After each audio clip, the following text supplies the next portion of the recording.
Alam mo yung gaming chair ko dati, yung tipong trono mo habang naglalaro? Ngayon, ewan ko, parang wala na yung magic.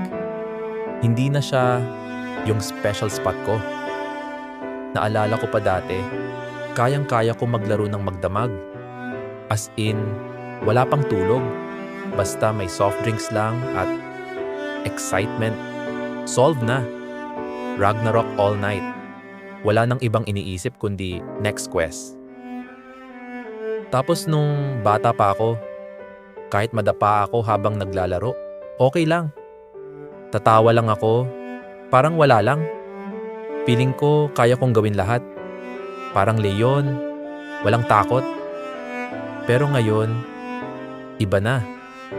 Yung balikat kong sanay sa virtual na espada, ngayon sumasakit na kapag may binubuhat sa totoong buhay. Yung likod ko, lagi na lang masakit pag uwi galing trabaho. Puyat pa rin ako, pero hindi na dahil sa games. Puyat kasi pagod.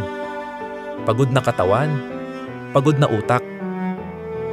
Alam mo yung pakiramdam na ubos ka, kahit wala ka namang ginawa para sa sarili mo? Ganon.